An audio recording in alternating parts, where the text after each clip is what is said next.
Seguimos hablando de historia de España, en este caso de historia de España del siglo XXI con Estefanía Molina, periodista y politóloga. ¿Qué tal, Estefanía? ¿Cómo estás? ¿Qué tal, Pablo? Muy buenas tardes. He querido que estuvieses aquí para hablar de esa historia actual de nuestro país en base a tu libro, Al berrinche político, sacado hace unos poquitos días, casi en el 10º aniversario, ¿no?, del 15M. Y bueno, Estefanía, tú eres periodista parlamentario desde el año 2015. La idea de este vídeo es compaginar tu testimonio como periodista, tu trabajo, con el análisis que haces en el libro sobre la situación política. Y me gustaría empezar con unas preguntas muy breves para que se te pueda conocer profesionalmente, ¿no? La primera sería, ¿cómo recuerdas el 15M? Pues la verdad, yo cuando el 15M era una estudiante. Si eso fue en el año 2011, yo debía ser una estudiante de tercero de periodismo. Por tanto, me pilló muy joven y la experiencia que así recuerdo más cercana, me viene la primera a la mente, fue que una amiga mía me dijo, porque claro, yo soy catalana, me dijo, en la Plaza Cataluña de Barcelona han puesto unas tiendas, hay unos chicos que se están manifestando, me he estado informando, me dijo mi amigo, vamos a verlo. Y nada, allí que nos plantamos y estuvimos un poco inspeccionando la situación. Y ese es el recuerdo que más tengo. Y también fueron unos años esos de mucha conflictividad o incluso posterior con el tema de las mareas blancas, mareas amarillas, verdes, de profesores, de sanidad. Recuerdo esa ebullición de una sociedad civil como muy movilizada. ¿Qué película y o serie recomendarías para entender la situación política española?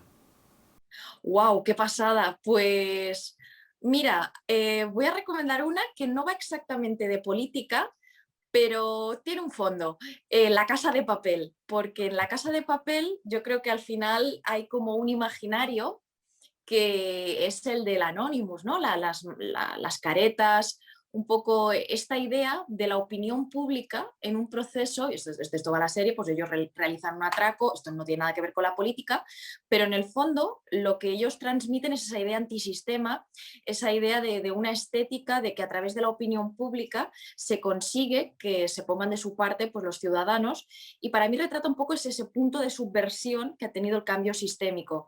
Ya digo, quien haya visto La Casa de Papel pensará no tiene nada que ver con lo que ha pasado en España, pero verdaderamente para mí sí, ese punto de subversión, de cómo a lomos de un clima de opinión pública se alteran ahí los estados de ánimo, las emociones, y la trama es otra, la trama es un atraco, pues yo sí que le veo una cierta relación.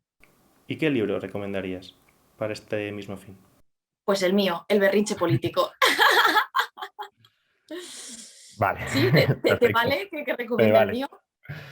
¿Qué es lo mejor de ser periodista parlamentario? Para mí, lo mejor es que vives experiencias que nadie más puede vivir. Yo me siento profundamente afortunada porque estás cerca de personas que marcan la historia de España, que son absolutamente relevantes para la vida de los ciudadanos, y tú estás ahí, en la línea de fuego. Y sobre todo estos últimos años, con todo lo que ha pasado, la ruptura del bipartidismo, la llegada de los nuevos partidos, claro, yo he sido testimonio principal, incluso, ¿no? Como si lo sintieras parte de tu familia, de todos estos personajes que han cambiado la política española. Como yo recuerdo, pues cuando llegaron los nuevos partidos, claro, yo también era muy novata, pero sí me di cuenta que los viejos cronistas y los nuevos cronistas estábamos igual. Aquí ya no valían las reglas de la transición o las reglas del bipartidismo, las reglas eran otras, comparecencias continuas, toda esa espectacularización, que en ese momento era una especie de gran hermano, pero que ellos se lo creían. Es decir, luego sí que han estirado el chicle del espectáculo, pero en ese momento todo era muy visceral y muy real. Incluso con el proceso independentista, claro, yo al ser catalana y vivirlo aquí de primera línea, la aplicación del 155, los pasilleos, el estado de opinión en el gobierno de Rajoy, todo eso es una experiencia personal que es impagable, ¿no? Tú tocas o tienes cerca a las personas que hacen nuestra política, y como todo, pues no es lo mismo leer un titular que estar presente en un sitio, en un corrillo, entonces, cuando tú te impregnas de esa cercanía, ves que la política también está hecha de personas, que yo creo que eso a veces los ciudadanos no son conscientes, ¿no? Claro que ven políticos, ven gente, pero ves cómo el factor humano también influye mucho en las cosas que pasan. No somos robots, somos seres humanos, y para mí eso, la oportunidad de ser testimonio de las cosas que pasan en nuestro país desde primera línea, es fascinante. ¿Y qué es lo menos bueno de ser periodista parlamentario? Pues yo creo que al final, yo eso a veces lo noto cuando me monto en el autobús o en el metro, te sientes una persona como distinta, te sientes parte de una burbuja, que es la burbuja de las instituciones. Por poner un ejemplo, a veces yo hago broma con los compañeros periodistas, estás en el Congreso y parece que se te cae el mundo porque X partido vota en contra de una enmienda. Yo siempre digo, ¿no?, que le pregunten a mi madre o a mi padre o cualquier persona que por mucho que consuma información política, ¿sabe usted qué es una enmienda o sabe usted qué enmienda has aprobado hoy? Entonces, esa burbuja a veces en la que vivimos, pues yo creo que como que te hace sentir como un observador de todo, te conviertes en un observador de todo, de un ecosistema. Cuando sales de ese ecosistema a veces te sientes hasta un poco enrarecido. Como digo yo, tener amigos, yo siempre digo amigos normales fuera de toda esta burbuja, también te das cuenta que eres parte de un ecosistema que te hace muy distinto, porque es un ecosistema donde accede muy poquita gente. Yo creo que a veces esa separación, ya le pasa a los políticos una desconexión con la gente de a pie. Creo que a veces el bueno del periodista es que el periodista pise fuera de esas instituciones y se dé cuenta que más allá de los relatos y los titulares, también pasan cosas fuera. ¿Ser periodista y politóloga tiene contradicciones? Pues yo creo que tiene lo mejor de los dos mundos, porque como periodista eres consciente del titular, del enfoque, de por dónde van los tiros, tienes la capacidad de centrar el tiro informativo, pero como politóloga siempre tienes un poco esa visión del científico social, ¿no? Como si fueras siempre con tu libretita, anotando lo que pasa, entonces tú lo vas contrastando con tu marco mental, tu marco teórico mental. Sí que creo que tiene lo mejor de los dos mundos. Claro, el que solo va a ser politólogo, pues obviamente supongo que intenta separarse de todo ese componente humano, emocional, ¿sabes? Del caso concreto, de la declaración informativa, y el que solo es periodista, pues tiene que ir a buscar sus fuentes, a elaborar su información y no establecer marcos mentales genéricos o abstractos, sino esto tiene que ser concreto, la información, la verdad es eso no es. Pero yo creo que en mi caso se junta lo mejor de los dos mundos, el saber lo que se cuece a escala pequeña y poderlo contrastar en mi marco mental de ideas o de cosas que he aprendido, que un poco también yo creo que es todo lo que marca mi obra, por así llamarla, todo lo que yo hago en la tele, mis análisis, en la radio, en escrito, mi libro, es la fusión de esas dos cosas. Por tanto, me acerco, pero lo analizo, ¿no? Hay como un acercar, reposar. ¿A qué personaje, qué persona te gustaría entrevistar? Mira, lo voy a acercar, ¿vale? A la política española. Alguien que, pero me gustaría hacer una entrevista, no una entrevista para sacar titulares, sino no aquello de, y me puede responder sobre esta cosa concreta, sino me gustaría una entrevista como mucho más introspectiva. Por ejemplo, Pablo Iglesias. Creo que sería alguien con quien se podría debatir, porque también es politólogo, ¿no? Como ese pozo intelectual que queda después de estos años, más allá de la última primicia o de por qué usted se ha cortado el pelo o se ha ido de la política, no, sino más de fondo, conocer. Claro, creo que para que la entrevista fuera sincera no tendría que haber cámaras, porque al final yo quisiera saber la verdad de lo que piensa alguien que ha movido uno de los movimientos políticos más importantes en los últimos años, o incluso desde la transición, al frente del partido Podemos y el legado del 15M, saber qué se lleva, ¿no?, de toda esta experiencia. ¿A qué personaje histórico te hubiera gustado conocer? Bueno, para entrevistar lo que fuese. Un personaje, bueno, sí, esta sí. Me voy a ir al otro extremo, a Margaret Thatcher, por supuesto. Me hubiese gustado conocer a Margaret Thatcher, entrevistarla, eh, poder indagar en la psique de una mujer que creo que ha sido muy importante para la historia de la política, no, porque claro, tan poquitas mujeres han llegado a ser lideresas hasta ahora, ¿no? Por suerte cada vez más. Merkel sería otra persona que me gustaría muchísimo conocer o poder entrevistar así contemporánea, pero histórica Thatcher, porque creo que, por ejemplo, cuando vi The Crown, que es una serie muy recomendable, que la recomiendo, claro, no deja de ser una ficción, pero hubo una serie de elementos que me hicieron ver más allá del personaje. Y pensé un poco esta idea de cómo a veces pues, un proyecto que se dice, un proyecto liberal, ¿no?, desacomplejadamente liberal o que causó mucho sufrimiento en las clases trabajadoras, pero detrás no hay eso, no hay la idea de generar un sufrimiento en la población. Detrás lo que subyace es alguien que se considera a sí misma de clase humilde o de clase media, un padre que era tendero, que al final quiere un proyecto donde el individuo se pueda emancipar o donde el individuo a través de su esfuerzo pueda prosperar. Esto es un poco en términos ideales. Por lo tanto, creo que sería una persona muy interesante y cómo tal vez desde su perspectiva de mujer, aunque siempre se dice que Thatcher no hacía mucha gala, ¿no?, de su condición de mujer, pero sí averiguar que cómo era ese mundo al final de hombres en el que ella mandaba. ¿Crees que el thatcherismo tendría hoy en la situación política española predicamento? Pues mira, me gusta que me hagas esta pregunta, ya respondo como los políticos, porque hace poco escribí un artículo que se titulaba Ayuso y el giro thatcheriano de la política en España. Y obviamente empezaba el artículo diciendo lo obvio, ¿por dónde va a ir la crítica? ¿No son lo mismo? Pues ya está, yo ya empecé el artículo diciendo, aunque no tienen nada que ver Isabel Díaz Ayuso con Margaret Thatcher, sí que creo, y el artículo narraba esa secuencia de The Crown cuando Thatcher habla con la reina y en el fondo ella lo que le traslada es lo que dignifica a la gente, lo que la gente quiere es trabajar y eso iguala al rico con el pobre, la dignidad de trabajar, de sentirse útil y de sentirte como dueño de tu destino y de ganarte tus castañas. Pues para mí un poco todo lo que ha intentado hacer Ayuso ha sido una apelación a las clases medias precarizadas, una idea de la dignidad, y ella lo repetía continuamente, la dignidad de la persona que quiere ir a trabajar. Pero claro, ahí la crítica también que se hace es, de acuerdo, aunque la dignidad es algo humano y la dignidad de trabajar es algo humano, no cobran el mismo salario el camarero que está tal vez precario con el dueño de la empresa más importante que haya en España. Por tanto, aunque los dos sienten esa dignidad o esa posesión de los frutos de su trabajo, de esforzarse, tal vez no han tenido ni las mismas oportunidades, ni van a lograr lo mismo en la vida, ni han podido, no sé, realizarse del mismo modo profesionalmente, porque el contexto es muy distinto, un contexto de más precariedad que de uno más acomodado profesionalmente. Por tanto, ese factor desigualdad yo creo que a veces se obvia en este esquema del mérito o del esfuerzo, que no todos hemos tenido las mismas oportunidades. Y yo creo que, por ejemplo, Ayuso ha apelado mucho a eso, porque cuando, de hecho hay una frase tal cual de Thatcher, que viene a decir como que lo que quiere el socialismo es generar mantenidos o un estado asistencial. Ayuso ha jugado a esa retórica de ponerle el San Benito al gobierno de Pedro Sánchez o de Pablo Iglesias, hasta que saltó del gobierno. Ustedes quieren que la gente viva de subsidios. Y esa dicotomía constante entre el que la dignidad de trabajar, el que se quiere ganar su esfuerzo, que insisto, eso es con natural a todas las clases sociales, y compararlo con, cuidado, ¿no? Hay gente que quiere que viváis de subsidios y ella llegó a decir los mantenidos subvencionados. Luego dijo, no lo he dicho con ese sentido, pero digamos que el fondo del asunto a mí me pareció muy thatcheriano.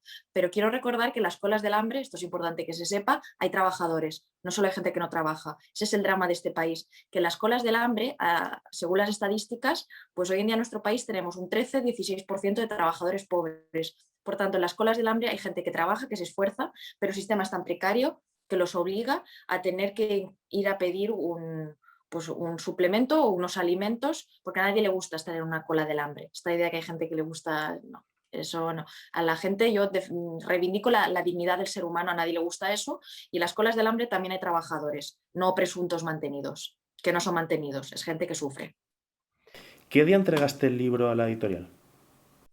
Definitivo. Sí. Buah, esto es interesante que se sepa, futuros lectores que observan este canal, un libro definitivo cuando tu editor te dice ya no podemos cambiar nada más. O sea, cuando el editor dice ya se ha ido a imprenta, ahí tú sabes que el libro es definitivo. Hasta entonces, un remiendo, un tal. Pues vamos a ver, digamos que he tardado yo en toda la elaboración de este libro, remiendos incluidos post-entrega, pues un año bien bueno, un año.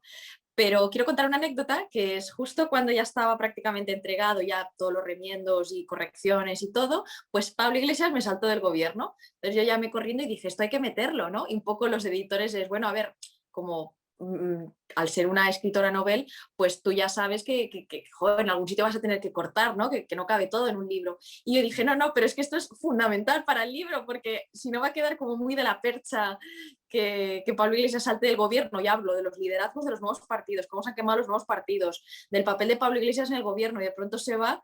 Entonces ahí sí que me dejaron hacer unos pequeños cambios. Porque las elecciones de Madrid, querría saberlas incluido en el libro, aunque fuesen los resultados. Sí, que Pablo Iglesias salta para disputarse la batalla de Madrid. Incluso digo que algo así como que con la batalla de Madrid será el inicio de la refundación o reunificación del centro derecha, de Partido Popular y Ciudadanos.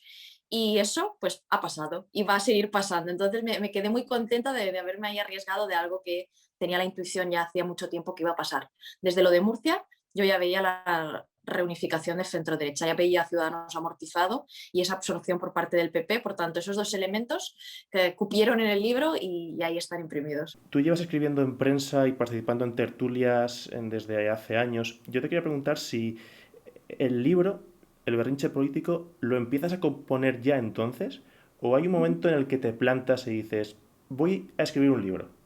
Pues yo creo que siempre había tenido como la ilusión de escribir un libro, porque al final un libro es algo sólido, algo donde en estos tiempos tan volátiles, y yo creo que al final el oficio de periodista se ha convertido en algo muy volátil en el sentido de que antes uno igual podía almacenar los periódicos, no sé, si escribía en un periódico, ahí los tengo, aquí está mi legado, y acumular toneladas de papel y de crónicas y de periódicos. Hoy en día los que hemos nacido a lomos del digital, digamos que todos esos se va, están por ahí, está por ahí en la nube.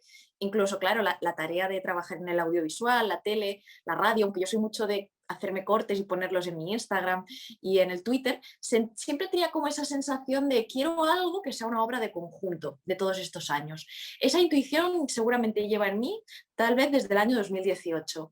Pero aquello de la plasmación, hasta que no me encontró mi editora, me encontró ella a mí, y la verdad que en el momento que ella me lo planteó, yo sentí que ya llevaba mucho tiempo. Igual no tenía muy clara la tesis todavía del libro, pero que había una serie de aspectos en la política española que habían cambiado en todos esos años y que yo había sido testimonio en primera persona y que todo eso iba a tener un sentido. Cada aspecto de los que luego, si quieres, profundizamos, de los que narro en el libro. Entonces, digamos que esa, entre mi necesidad personal de tener algo que donde recopilar pues también estos años que han sido mis años de mi vida, ¿no? De mi eclosión profesional en el periodismo, años en los que he crecido mucho como persona, como chica, como mujer, incluso pues profesionalmente lo he aprendido todo y han sido los años estos de cambio, que es como la cuadratura del círculo, ¿no? Todo lo significativo que a uno le puede pasar en la vida, incluso coincide con un periodo maravilloso de la historia de España, maravilloso porque a mí me fascina todo esto, ¿no? Que también con sus luces y sus sombras. Pero eso estaba muy en mí, pero hasta que la editora no me encontró, digamos que yo no me senté conmigo misma y dije, voy a hacerme un índice de todos los temas. Ujú. Y ya, pues la tesis del libro, ¿no? Al abordar todos esos temas, dije, vale, ya lo tengo, la tesis es esta. Ese berrinche del que comentas, bueno, efectivamente, el título me pareció muy acertado porque a veces el comportamiento de los políticos se parece mucho al de niños pequeños en el sentido de los chivatazos, ¿no? En plan, este ha dicho este ha dicho lo otro, tal, vamos a perjudicarnos. De alguna manera es como yo lo veo en esos años y claro, veo el berrinche y digo, es que el título es súper acertado, ¿no? Porque te vas un poco a... Bueno, yo trabajo con niños en campamentos y cosas y digo, es que es así. Pero bueno, aún así, ¿por qué le pusiste este nombre al libro? Pues mira, se me ocurrió como a uno se le ocurren las mejores cosas, por casualidad. De pronto se me ocurrió ese título, me acuerdo que escribí un artículo en El Confidencial, que es donde yo tengo mi columna los sábados, que lo titulé Podemos y el berrinche político. Y vi que ese artículo había funcionado tan bien y me empecé a encariñar con el término berrinche, ¿no? Y ahí un poco explicaba la pataleta de Podemos cuando al entrar en el gobierno se dio cuenta que no tenía tanto poder como en un principio podía haber creído. Y era un poco la idea, ¿no? La idea original, la idea madre, fue que al final Podemos había aceptado como adulto una serie de carteras en el gobierno de Sánchez y luego se quejaba un poco de pataleo por unas carteras que ha aceptado el propio partido. Y dices, ¿por qué te quejas del escaso margen de maniobra que tienes?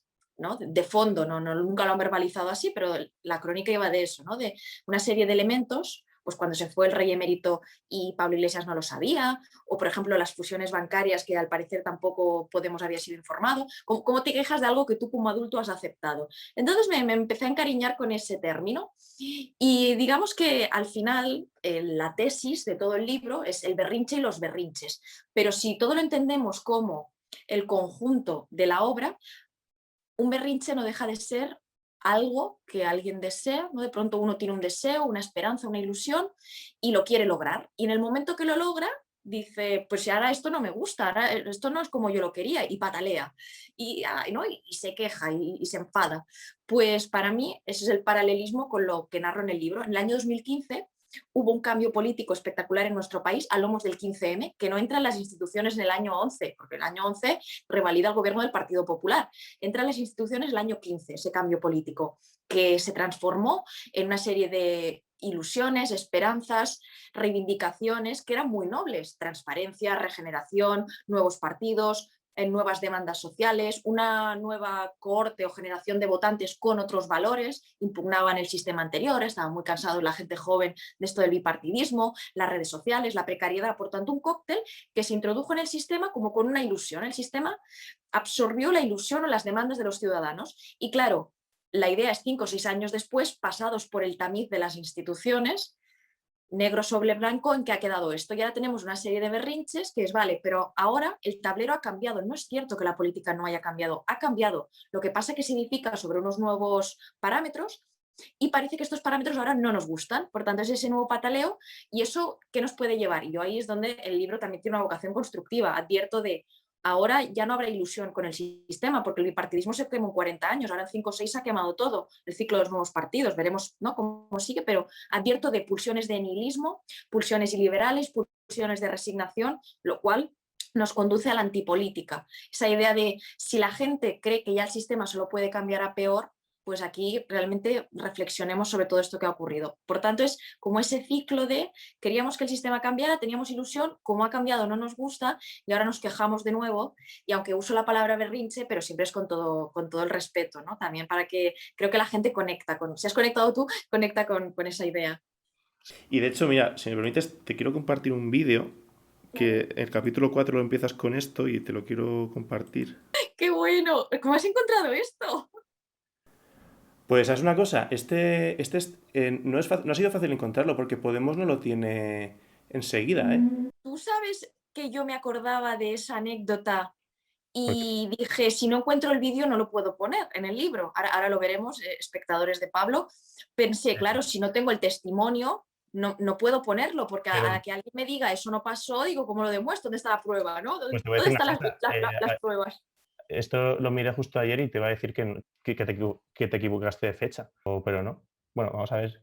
Vamos Lo a ver. clave, lo clave. ¿Han pensado cómo van a asumir la presión mediática que habrá a las 48 horas después de que ustedes voten que no en la primera investidura para ese acuerdo que parece más avanzado que el suyo? Gracias. Espero que no sea una amenaza, porque cuando alguien, hablando desde un medio de comunicación, pregunta si alguien va a asumir la presión mediática, uno tendría que sentirse intimidado. Lo digo muy claro, a nosotros no se nos presiona. Nosotros no aceptamos la presión ni de las empresas del IBEX 35 ni de los editoriales que dicta el señor Cebrián. Lo hemos dicho muchas veces y muy claro, y puede que esto sea una novedad en la política española.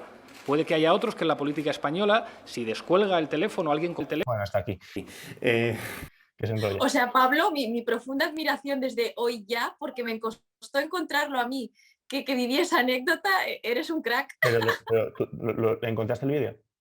Sí, sí, por supuesto. Claro, ya te digo, o sea, yo me acordaba de esa anécdota y la quería poner en el capítulo porque, para tus oyentes que lo sepan, cada capítulo de mi libro empieza con una anécdota de algo que a mí me ha pasado, que suele ser una metáfora, una anécdota metáfora de lo que voy a contar en ese capítulo. Entonces, explico esto y, claro, yo me acordaba perfectamente y digo, Dios mío, ¿dónde puedo encontrar esto? Me metí en el Congreso, tal, Yo también. YouTube, costó muchísimo encontrar, de pronto lo encontré y, claro, porque yo pensé, a ver, esta anécdota es la creme de la creme, pero si yo la explico así tal cual y alguien me dice, eso ¿dónde está la prueba? Periodistas, siempre hay que tener la prueba. claro, pero, hombre, cítalo a pie de página, ¿no? esta referencia, porque sí, o sea, el Congreso no va más allá de 2017 y estaba en el canal de Podemos. Y sí, también me costó encontrarlo, la verdad. Bueno, con este extracto, con el que empiezas el capítulo 4, te quiero preguntar, la anécdota la empiezas tú, ¿cómo es la relación de los políticos en general con los medios de comunicación?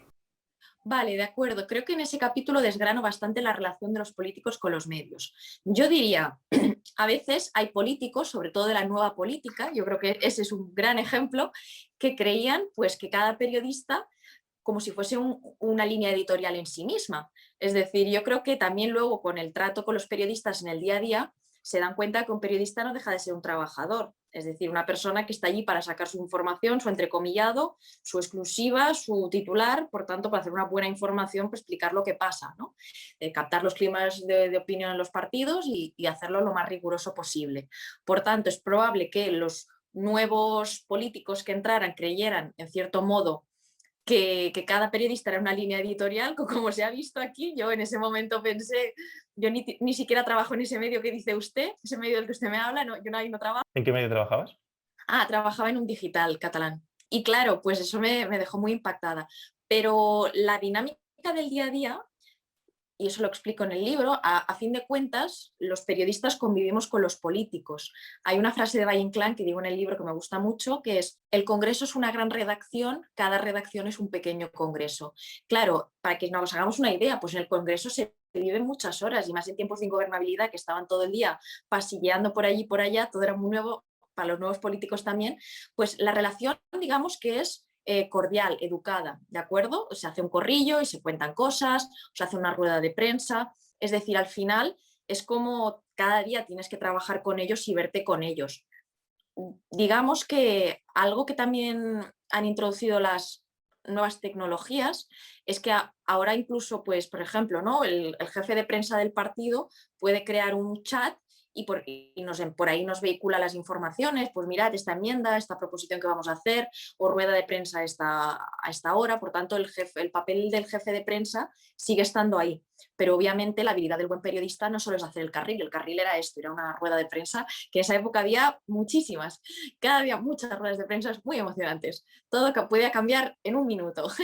Pues, y claro, aquí la gracia está pues en tú hacerte confianza con un político, y eso, cuando ya los políticos entienden que tú eres un periodista individual, ¿vale? No una línea editorial en ti misma, pues empiezan a coger confianza, seas del medio que seas, ¿de acuerdo? Supongo que siempre les convendrá más acercarse a X periodistas igual de medios que ellos creen más afines que otros, pero yo creo que, por ejemplo, el Congreso es un gran ejemplo, ayer lo hablaba con unos compañeros, de democracia en la obtención de información, porque, claro, mi caso, ¿no? Yo llegué muy joven al Congreso, había periodistas que llevaban allí toda la vida, pero si venía el ministro de turno o la vicepresidenta de turno o lo que fuera en aquel momento, el corrillo era para todos. Por tanto, información off the record, fuentes y todo eso, te la podías llevar, trabajaras en el medio en el que trabajaras, o en el Congreso siempre estamos en contacto unos con otros. Por tanto, oye, perdónate, ¿te puedo preguntar algo?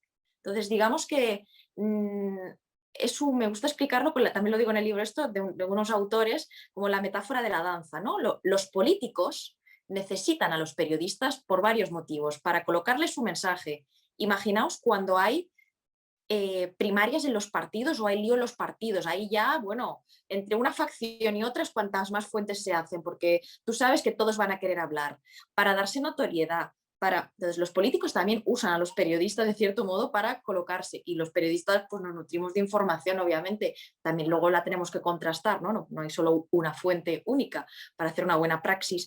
Pero yo creo que hay una simbiosis. Pero ojo, porque esto no quiere decir que luego el periodista no pueda ser contundente, hacerse un titular duro, crítico, o no. Esto, yo creo que cuando los políticos llevan ya mucho tiempo en las instituciones, asumen esa parte del juego, esto es importante, que los periodistas pueden tener amigos en los periodistas, pero los periodistas no son amigos, o desde mi punto de vista, los políticos no son mis amigos, aunque haya gente que me cae cordialmente, ¿no? Trato cordial, un trato correcto, pero no es una amistad.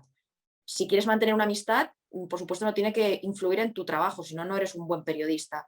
Por tanto, se asume un poco esa esgrima de hay una simbiosis, pero usted hace su trabajo y yo hago el mío. Y si se va a enfadar porque haga mi trabajo, es que no entiende que yo soy periodista. No he venido aquí como a hacer amigos, pero tampoco enemigos. Una amiga que trabajaba en la comunicación del PP, que ellos, los políticos y los periodistas, alguna noche los más jóvenes pues de fiesta se iban, de diferente espectro político. No sé si puedes contrarrestar esta información, pero bueno, me parece, o sea, una anécdota que me contó, ¿no? Dentro de esta relación. Debo confesar que yo soy una persona que no ha ido a muchas fiestas con políticos, por no decir que no he ido a ninguna. La única que es como la gran fiesta es la que hacemos anualmente, desgraciadamente por el COVID no se ha podido, pero es la que hacemos en el Hotel Westin Palace, que está justo enfrente del Congreso, una vez al año, es la cena de la Asociación de Periodistas Parlamentarios. Entonces ahí sí que estamos periodistas y políticos mezclados en las mesas, pues los periodistas votamos, yo qué sé, el político con mejor oratoria, el político revelación, ¿no? Pues lo que sea. Digamos que ese es el entorno más festivo que yo he conocido. Claro. Pero también hay que asumir que dentro de los partidos hay de todo, que a lo mejor, es decir, los políticos también son personas, que a lo mejor un día monten yo qué sé, una fiesta y haya periodistas por más de su quinta, tampoco me parecería raro, pero ya te digo yo que el periodismo en el Congreso es muy crítico, no es dócil. Yo allí aprendí algo que me gustó mucho, que era la capacidad de estar en un corrillo de forma cordial, pero luego tú puedes hacer tu pieza pues poniendo los puntos sobre las íes de forma proporcionada, lo que ha dicho ese político, lo que está pasando. No sé No lo veo indestriable. No sé si has leído El juego de escaños de María Rey. Es muy interesante porque, claro, en sus 20 años de periodista parlamentario hablaba de que efectivamente el periodista va a lo que va, el político va a lo que va, pero luego hay como corrillos que no salen en las cámaras donde los políticos os explican cosas de manera más distendida, ¿no? Para, bueno, pues algo que no se ha dicho en la rueda de prensa y que en ese ambiente menos mediático, por así decirlo, sí os explican. Claro, sí, desde luego. A ver, también hay corrillos que a veces es como, pues a ver, os cuento un poco, ¿no? Pero esto tampoco lo uséis. También a veces es que hay unas reglas informales que deben existir, porque de pronto alguien te cuenta algo, pero hombre, esto no lo digas o no lo digas de momento, o, ¿vale? Pues yo creo que eso para el cronista tiene un valor incalculable porque te ayuda a orientar, que igual te dice eso y luego en rueda de prensa justo puedes sacar ese tema, ¿no? Y tirar un poco más del hilo o orientar tu crónica. Pero en general los corrillos suelen ser bastante informativos y, ¿sabes? Se pueden utilizar entrecomillados, pero luego también hay políticos igual que, no sé, también es como parte del juego, ¿no? Pues mírate, te voy a contar algo, pero esto no lo digas, pero te sirve a ti para otro marco contextual. Ser periodista no es como ser charcutero, ¿no? Que todo se aprovecha, corto la carne y todo, pero siempre como el buen charcutero, siempre lo acabas aprovechando todo de alguna forma u otra, ¿no? Igual no te comes el filete en el día, pero siempre se acaba aprovechando todo para tu comprensión. Es un oficio social, es un oficio que trabajas con personas. Sobre tu trabajo en el Parlamento te quiero hacer dos preguntas, también un poco en el formato del principio. La primera sería, en estos 6 años que has trabajado en el Parlamento, ¿cuál ha sido el momento más intenso, el momento de no puedo tener más trabajo, que así recuerdes?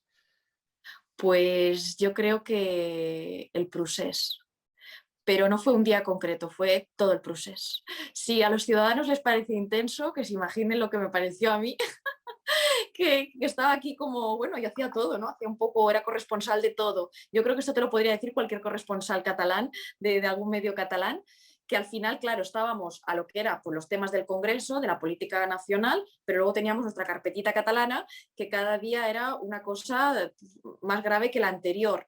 Incluso me acuerdo que el día que se votaba en el Senado, el 155, esa sensación de levantarme aquel día y decir, yo es que ya no puedo más con mi vida, ¿no? Pero también la adrenalina del momento, de venga, ¿no? Vamos, que eso yo creo que no se va a repetir en la historia de España nada como estos últimos 6 años, porque la percepción fue de vivir en una especie de reality donde continuamente pasaban cosas. Igual las personas que éramos corresponsales, como enviados de un medio que no es nacional, que a lo mejor que se puede ser asturiano, catalán, gallego, ¿no? A eso me refiero de corresponsal dentro de España. Otra cosa es los corresponsales extranjeros, que también, digamos que intentan tocarlo todo. Fue muy intenso. Y básicamente el procés, porque el procés era continuamente, pasa algo allí, hay una contrarréplica aquí, y todo siempre era muy importante. Obviamente estábamos hablando de, yo que sé, apercibimientos, que es todo este tema legal, yo que sé, la Fiscalía abre diligencias, se aprueba el 155, pero todavía no se aplica, hay que votarlo en el Senado, el referéndum ilegal del 1 de octubre, pues parece que está controlado, pero luego no. Todo era como una gran bola, ¿no? Todo era como muy grave continuamente. Entonces, es como... Pero si a eso le sumas también lo de los nuevos partidos, porque los nuevos partidos, la entrada de las instituciones, la relación con los viejos, o sea, yo diría que todo ese periodo es un poco esa sensación que de, guau, parece que, ¿no? que nunca llegamos, que nunca se acaba. pero a la vez es lo que lo ha hecho tan increíble este periodo de la historia de España. Yo me siento una afortunada espectadora de este periodo, muy afortunada. Es decir, esto no se va a volver a repetir y ha sido una experiencia que hemos tenido muy pocos. Ujú. Hablas de la relación de los políticos viejos con los nuevos. Te quiero preguntar cómo es la relación de los periodistas más veteranos, por ejemplo, Miguel Ángel Aguilar, no sé si sigue en activo, pero ¿cómo es la relación de vosotros, los periodistas más jóvenes, con los más veteranos? Y preguntarte cuál es tu periodista parlamentario de referencia. Vale, pues mira, yo creo que se dio, y eso creo que lo cuento también en el libro, una simbiosis, una relación muy bonita entre los novatos y los mayores. Porque hay que entender que en el Congreso tal vez se dieron varios elementos. El primero, una expansión de medios digitales, periódicos digitales, a lomos de los cuales pudimos entrar mucha gente joven a trabajar en el Congreso, por tanto ya no eran las 4 cabeceras de papel, o 4, 5, 6 horas que fueran, con sus cronistas clásicos que tenías que culminar una trayectoria para llegar al Congreso, llevar allí 20 años para ser reconocido. Con nuestra entrada, yo creo que ahí se generó también porque tal vez ellos tenían la experiencia, pero las reglas eran muy distintas, las reglas del multipartidismo. Y nosotros tal vez traíamos una comprensión generacional de lo que estaba pasando en España, del cambio político, y entonces esa relación fue como para mí fue muy bonita, porque creo que aprendíamos los unos de los otros, ¿no? Estos chicos jóvenes generacionalmente entienden lo que está pasando en España o son de esa generación, lo entiendas o no, te gusta o no lo que está pasando, no dejas de ser de esa generación, pero a la vez nosotros asumíamos que estábamos al lado pues, ¿no? de nuestros cronistas soñados o de la gente que lo ha vivido todo y que tenían, como digo yo, memoria histórica del periodismo. Porque al final de pronto pasaba algo, ¿no? Buah, y alguien decía, pues esto con la legislatura no sé qué de Felipe González y luego con Aznar, o no, mira, estos jóvenes hacen esto, pero con el gobierno de no sé quién, de Zapatero, pasaban estas otras dinámicas. Beber de eso ha sido una escuela increíble. Y yo creo que ellos también dirían que aprendieron de nosotros, al menos de nuestra ilusión y de nuestra juventud, de estar correteando para aquí y para allá, que también fue todo como muy intenso. Y mi favorita, yo te diría 2, ¿vale? Anabel Díez y Lucía Méndez. Y te digo que no las he elegido porque sean mujeres. Las admiro profundamente y para mí son las mejores, y cuánto me alegro de que sean mujeres, porque son, vamos, 2 estrellas de la crónica parlamentaria, de la crónica política. Anabel Díez, pues lleva prácticamente toda la vida en el Congreso, es una persona súper respetada, súper buena, ayuda muchísimo a la gente joven. Y Lucía Méndez, pues también es genial. Es una persona que es un gusto hablar con ella, todo el recuerdo y la memoria que tiene de todos los tiempos que se han vivido en nuestro país a lo largo de tantos lustros, tantos años, tantas décadas. Y las dos tienen pues un estilo muy distinto, pero a mí me encantan. E insisto, para mí son las mejores cronistas al final de prensa escrita, pero celebro que sean mujeres porque creo que a veces cuando se habla del columnismo en España solo vemos un columnismo, que es como el de hombres, ¿no? Que a veces es un poco testosterónico, pero ahí tienes a 2 tótems de la profesión súper respetadas que siempre han hecho un trabajo excelente, así que las admiro mucho y las cito en mi libro como 2 grandes referentes, Lucía Méndez y Anabel Díez. Hay 2 conceptos que tienen connotación histórica en el libro, que te quiero preguntar por ellos. Hablas del Partido Popular como un territorio de taifas y uno de los últimos capítulos está dedicado al neocantonalismo. Te quería preguntar que explicases un poquito estos 2 conceptos y por qué elegiste estos 2 conceptos. Sí. Es decir, es súper interesante la pregunta que haces porque yo creo que esto va a ser muy importante en la política en España en los años que van a venir. Un poco la idea es, digamos que el Partido Popular tradicionalmente siempre ha sido un partido muy presidencialista, donde digamos que uno, si hubiese tenido que elegir en tiempos del bipartidismo, si le hubiesen preguntado a alguien, ¿usted qué partido cree que está más jerarquizado, el PP o el PSOE? Hubiesen dicho el PP seguro, y hubiesen dicho, ¿y el PSOE mucho más descentralizado, los varones, ¿no? Las varonías, es gente que va a un comité federal y son súper críticos y contestan y se pelean, y esto es un poco, ¿no? Mis primeros comités federales en el PSOE era esto, era una olla de grillos, todo el mundo allí hacía pasilleos, todo era muy agitado, y el PP era palabra del presidente.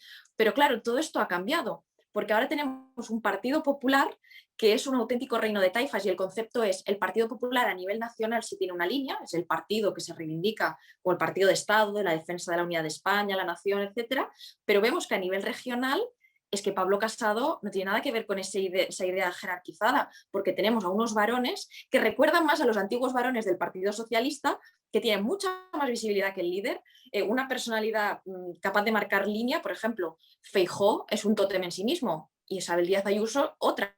Son lo mismo Feijóo y Isabel Díaz Ayuso, no tiene nada que ver. Feijóo tiene ese aire ruralista, galleguista, no le gusta esto de relacionarse con Vox para pactos, con Ciudadanos no quiso hacer una lista. En cambio tenemos a Isabel Díaz Ayuso, que tiene una visión de España muy madrid-céntrica, muy vista desde Madrid, pero cuidado porque eso también es una suerte de regionalismo, ¿no? Feijóo tiene allí su regionalismo, pero Ayuso también ha intentado construir aquí una especie de regionalismo.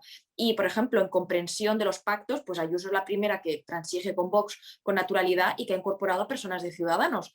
Por tanto, vemos como el PP es un reino de taifas, porque en cada comunidad autónoma parece que se ha convertido en un nuevo PP que recuerda mucho más al PSOE histórico de las baronías que a lo que había sido el PP. Es un poco la idea del reino de taifas. Y yo creo que esto a nivel electoral le da mucho rédito, porque claro, igual la línea de Feijóo en Madrid no sacaría ni un voto, pero a Ayuso le funciona su línea como tal. Incluso Juanma Moreno, yo creo que la línea que está siguiendo en Andalucía no es comparable ni con la de Feijóo ni con la de Ayuso, porque Andalucía no es el centro financiero de las grandes empresas en España y del centro político, por tanto tiene otra idiosincrasia al territorio.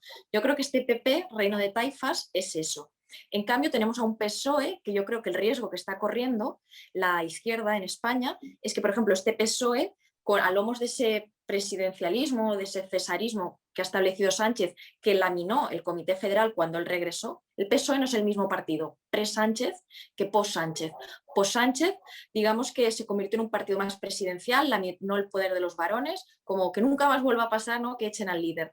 Y consolidó esta idea del poder es de la militancia, pero la militancia raramente contesta al líder, la militancia ha puesto al líder, por tanto hay una sincronización de pensamiento y eso hace que los partidos sean más cesaristas. Pero el PSOE tiene un riesgo y lo hemos visto últimamente en Madrid, falta de liderazgos, ha tenido que saltar gente que estaba en el gobierno. Hanna Hallul, se propuso Reyes Maroto en caso de que Gabilondo gobernara como vicepresidenta. En Cataluña tuvo que ir Illa a renovar un poco, Savia, porque Iceta parecía que ya no daba esos réditos electorales. Claro, esa izquierda que parece que se está convirtiendo un poco en centralista, ¿no? Lo importante es Moncloa y no renovar liderazgos en el territorio, pues sí, que luego hay Lambán, Paje, pero creo que el PP está como afinando mucho más el tiro del reino de taifas. Y esto entronca con lo que has dicho del neocantonalismo. En España está pasando, y esto es muy importante, que hay una impugnación del bipartidismo, no porque ahora Podemos y Ciudadanos hayan hundido o hayan perdido todo ese apoyo que tuvieron en su momento, de pronto decimos, no, regresa al bipartidismo y todo es como antes. No, hay todavía una impugnación al bipartidismo muy presente en nuestro país, que es el fenómeno del neocantonalismo. Esto es, tenemos el Congreso con más partidos regionalistas, nacionalistas, independentistas que ha habido nunca en la historia de España. Creo que vienen a ser como unos 40 escaños. O sea, si no, pues una séptima parte del Congreso, 40 o 50 escaños, son partidos que no tienen su sede en Madrid. Ejemplo, Teruel existe, Partido Regionalista de Cantabria. El BNG ha vuelto al Congreso, crecimiento de Bildu, crecimiento del independentismo catalán, entrada de la CUP en el Congreso. Más país para mí también es una suerte de regionalismo porque al final es Compromís y un partido que era más Madrid, el de Madrid.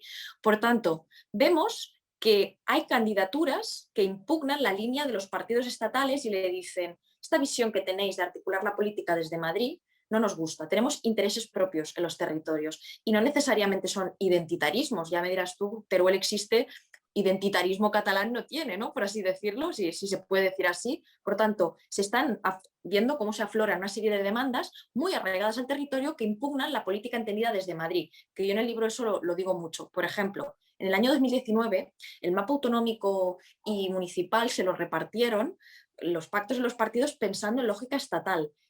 Yo cuando estudiaba se decía, ¿no?, no hay nada más particular que un municipio, porque allí podrías ver pactar a Podemos con Vox en X municipio solo porque la persona, no tiene nada que ver la persona con la línea del partido. Entonces, en el momento en que las lógicas empezaron a ser que nos conviene a nivel estatal, eso empezó a aflorar. Y eso también se debe a una distribución del poder donde a lomos de el nacionalismo muy evidente español que ha traído Vox, la agenda catalana que ha ocupado todos estos años, la constatación de que hay unos pocos partidos que participan del reparto del pastel, pues el PNV es el ejemplo paradigmático. Todas esas necesidades de los territorios, junto a una financiación que llevamos años con la financiación, la ley de financiación que no se renueva, igual llevamos como 8 años, ha hecho aflorar eso, las necesidades de, pues me constituyo en mi candidatura y me presento al Congreso o directamente la gente los vota porque es como esto me queda más cerca. Pues eso es el fenómeno del neocantonalismo. Por eso yo defiendo que los partidos estatales que cada vez más, digamos, se dirijan a un territorio, una federalización en la comprensión de la política, van a tener más éxito. Claro, es que cuando hablas de taifas y cantones, yo obviamente me voy a los referentes y piensas, claro, año 1036 cae Córdoba, el califato de Córdoba, y Zaragoza, Valencia, la propia Córdoba-Granada se organizan de manera independiente, los territorios, y entre ellas hay relación, pero no hay un poder central.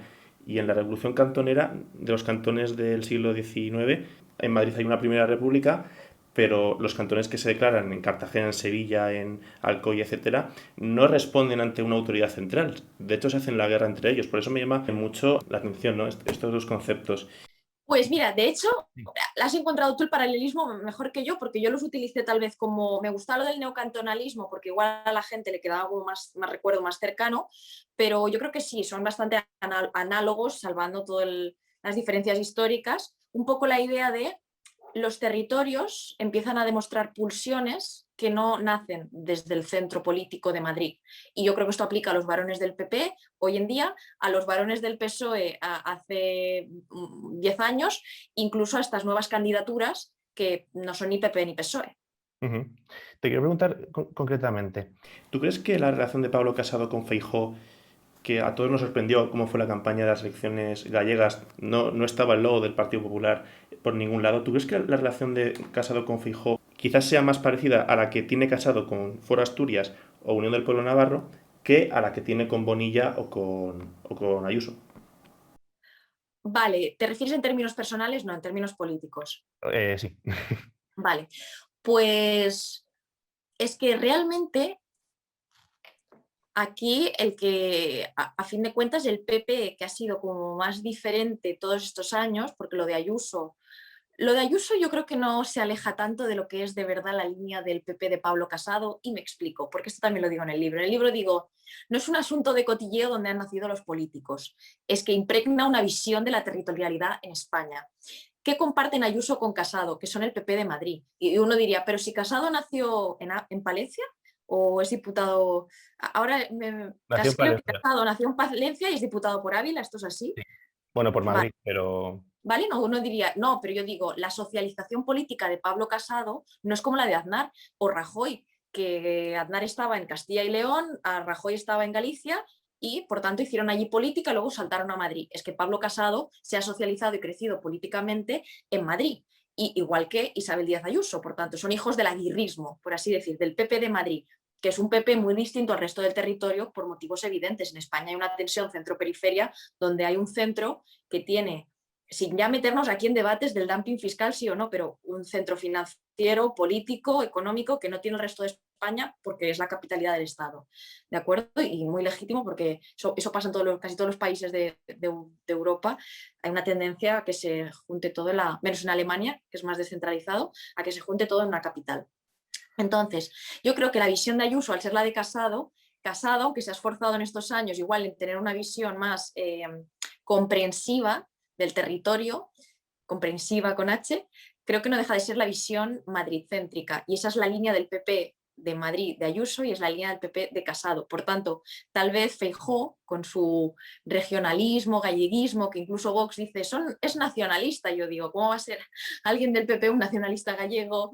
No, ¿no? Como dice Manuel Fraga, mi forma de ser gallego es mi forma de ser español.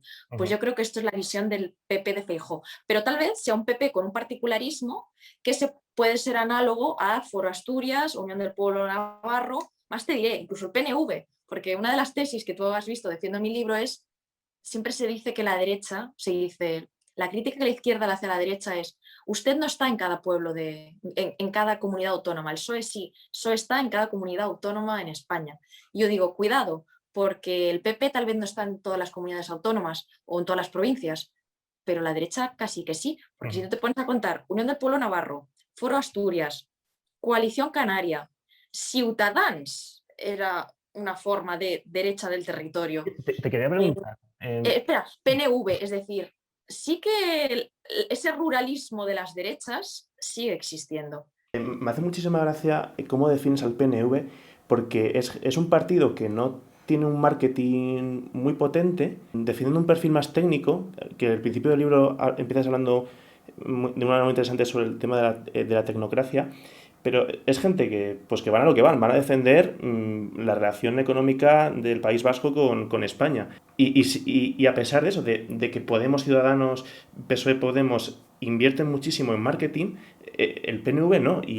Es decir, sí, hay que entender que al final un poco el elogio que yo hago al PNV es en contraposición al papel que han adoptado los partidos independentistas catalanes en estos últimos años, porque al final, más allá de la ideología, el PNV lo que envía al Congreso son auténticos talentos, es decir, gente valiosa, no, valiosísima. Tendrán 5, 6, 7 diputados, depende de la elección, pero ya te digo yo que cada uno vale como oro su currículum, pero no solo de formación técnica o de formación de conocimientos, que tienes auténticos juristas de primera, funcionarios de las diputaciones allí, sino es que a nivel político tienen el colmillo retorcido, tienen mucha garra política y yo creo que es muy complicado a veces aunar lo que decías tú, ¿no? El perfil técnico, gente que se lo sabe todo de pe a pa, para hacer un papel político que, claro, también tiene una ventana de oportunidad, que es si esos 5 escaños del PNV valen para aprobar unos presupuestos y para hacer caer a un gobierno, con semana de diferencia o semanas de diferencia, es que valen oro. Es que esos 5 escaños valen oro, es un poco el kingmaker, ¿no? El que decimos los politólogos, que pone y quita gobiernos. Esos 5, por pequeñitos que sean, valen igual más que los 130 del gobierno de turno, porque esos 5 son los que te marcan la pauta.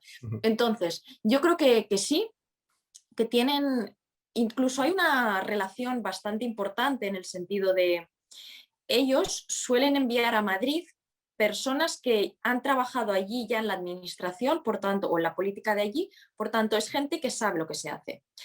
Y viceversa, ¿no? Como cuando, por ejemplo, Josué Erkoreka, que creo que es algún cargo relativo a la Hacienda o a las finanzas, viene a negociar con Montoro o a hablar con Montoro, quien sea, ¿no? Viene la comitiva del PNV, es gente que ya ha hecho un rodaje en el Congreso. Por tanto, conoce muy bien las praxis informales de la política española y no deja de ser gente con un currículum. Claro, ¿qué ocurre allí? El PNV, yo digo, ¿no? Pues como lo homologable a una derecha, pero ni siquiera es una derecha como el PP o Vox o Ciudadanos. Allí el tema es un poco la idiosincrasia. Uno, el cupo hace mucho, pues el nivel de vida es muy decente en el País Vasco. Dos, creo que es un partido que logra asimilarse mucho a la idiosincrasia del territorio o del ciudadano. Y si no, vira un poco lo que ha sido siempre Convergencia en Cataluña, ¿no? Que se fusionaba con la idiosincrasia del territorio, pero es que al final, sin marketing y sin pompa, todas estas circunstancias que hemos analizado, la ventana de oportunidad, sus votos valen oro, el perfil, la cualificación, un poco cómo está concebido, ¿no? Pasan a ser cargos del gobierno que negocian con el gobierno central, personas que han hecho un rodaje en las instituciones aquí en Madrid, las instituciones nacionales, estatales. Por tanto, como una gran sapiencia, claro, eso frente a auténticos activistas que han mandado últimamente el independentismo catalán. Gente, auténticos activistas que dices, claro, os venís a quejar de no tener, por ejemplo, Esquerra, esa capacidad negociadora, cuando en el Congreso el talento que habéis mandado es que no se puede asimilar al del PNV. Te quiero preguntar por Iván Redondo, obligatorio. Uno de los capítulos empiezas directamente hablando de su figura y críticas que, aunque sea muy alabado, es verdad que ha trabajado para García Albiol, para el PP de Extremadura, y también muy criticado y a la vez alabado por su currículum y por su estrategia, por haber conseguido grandes resultados. Como que se centra mucho en el corto plazo, ¿no? Y eso es algo que tú más o menos vienes a criticar. Vale, claro, o sea, yo un poco cuando hablo de Iván Redondo es como cuando hablo de Miguel Ángel Rodríguez. Igual Miguel Ángel Rodríguez es otra escuela, porque él al final viene como de la comunicación política que se hizo en España hace 20 años o cuando gobernaba Aznar, claro que era muy incipiente, ¿no? Yo creo que la diferencia está que tal vez Miguel Ángel Rodríguez viene de haber hecho un poco más de ensayo y error, cuando en España no estaba muy profesionalizada la comunicación política, era algo más de la gente de los partidos y por tanto de un conocimiento de la idiosincrasia de la derecha o de unas fórmulas bueno, que le han servido para Ayuso, pero era como la vieja escuela. Yo creo que Iván Redondo, se podría llamar Iván Redondo, pero como se podría llamar X. Quiero que quede claro el concepto, y yo en el libro lo digo, los spin doctors, que se han popularizado tanto en España, son, pues claro, ¿no? Esto es como los historiadores lo saben bien, como siempre se dice, ¿es la persona o son las corrientes de fondo de la historia lo que puso a, yo qué sé, Lenin al frente de la revolución rusa? Pues yo creo que hay un mix de todo, el valor de Iván Redondo, que ahora vamos a entrar en eso, pero los spin doctors son importantes porque uno, hoy en día los políticos se encuentran con un ecosistema mediático y comunicativo en el que tienen que mandar su mensaje en, unas audiencias muy fragmentadas, por tanto, ya no es como el político que comparecía en el telediario de la 1 hace 40 años o 30 años y eso lo veía toda España, es que ahora el político habla, las redes sociales, lo que la gente comenta en las redes sociales, los YouTubes, los podcasts, los periódicos digitales a tutiplén, las teles, las radios, todo, los periódicos de papel. Por tanto, tiene que una gran cantidad, una fragmentación de audiencias, que la figura del spin doctor es la persona que, por ejemplo, ¿no? vía el storytelling, el relato, cómo driblamos toda esta complejidad para que le lleguemos a la gente. Pero claro, los políticos quieren llegar a su forma, ¿no? Como ellos quieren que llegue su mensaje. Por tanto, ¿cómo llega su mensaje sin todos estos intermediarios, ya no solo los periodistas, sino todo el mundo este ruido hablando? Y dos, la volatilidad del voto, no solo la fragmentación de audiencias.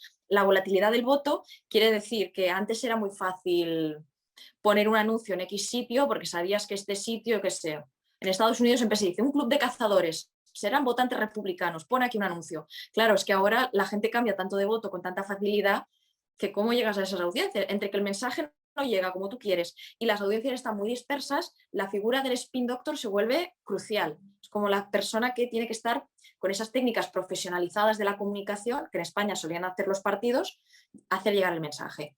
Entonces, esto, digo, se podría llamar Iván Redondo como se podría llamar X. Esto son fenómenos de fondo de la política y de la comunicación en España. Iván Redondo. Yo creo que su estilo al final bebe mucho de una vertiente anglosajona, lo hemos visto en ese aire presidencial que le ha dado a Pedro Sánchez, un poco esa estética como de el presidente y el gobierno, cuando en España es una institución colegiada. Esta reminiscencia de el presidente y el gobierno ahí un poco aparte, bebe de que Sánchez, cuando llegó al PSOE otra vez, iba sin mochila, por tanto ha podido poner los ministros independientes que él ha querido, no le debe pleitesía al partido, porque él llega y como que refunda nuevamente el PSOE, hace ese darwinismo político que digo yo, lo convierte en un partido de 140 años, se convierte en un partido como de nacido antes de ayer prácticamente.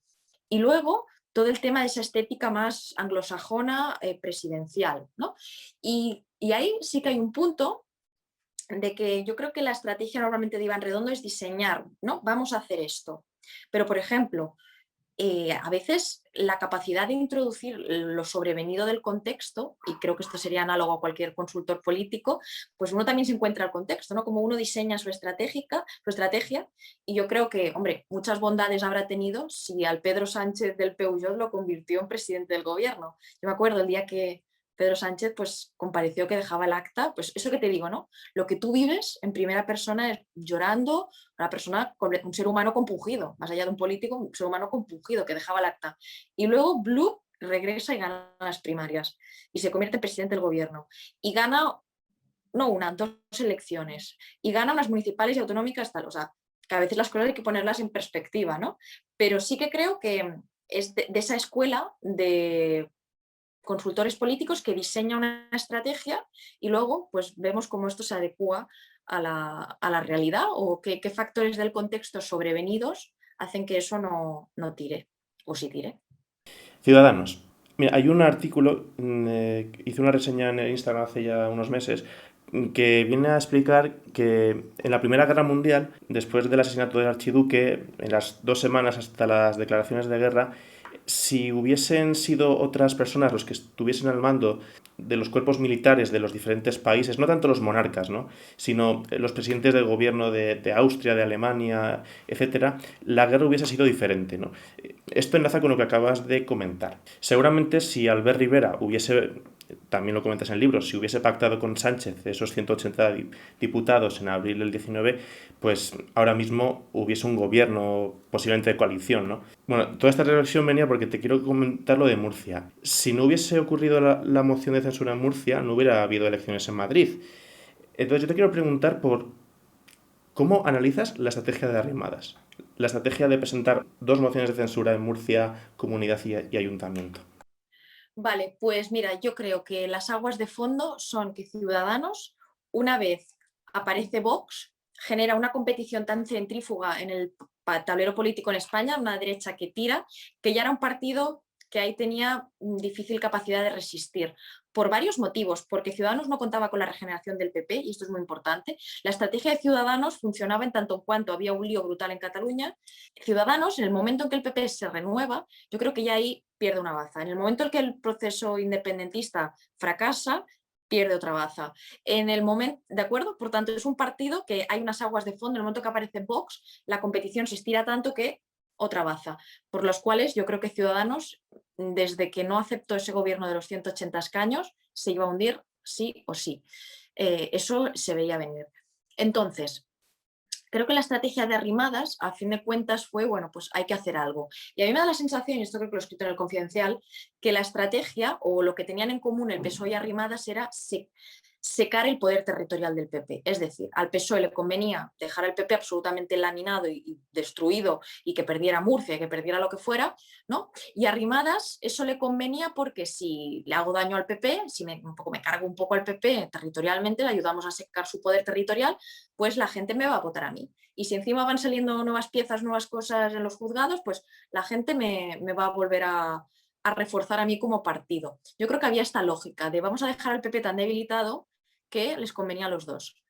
¿Qué ocurrió? Pues ahí un poco aquí hubo dos elementos. Y fíjate, ni siquiera fueron elementos del marketing, fue el arrojo de la política. Porque si Sánchez llegó al gobierno fue por el arrojo de presentar una moción de censura. Y si Teodoro García Egea paró lo de Murcia fue por el arrojo, que uno lo puede criticar, ¿eh? No me río, ni me parece bien, ni me parece mal, pero por el arrojo de plantarse allí a ver cómo paraba eso. Por el arrojo de Ayuso de decir así, pues yo te convoco elecciones. Claro, en toda esa circunstancia, yo creo que una parte de la derecha, con cosas que ya venían de atrás, ya daba por amortizado a Ciudadanos. Y yo creo que se ha visto muchas personas que lo habían defendido ya ponerse a mal, porque estaba lesionando los intereses del PP. Entonces, la base electoral de Ciudadanos creo que también ha sido un error por parte del PSOE creer que esos votos iban a ellos.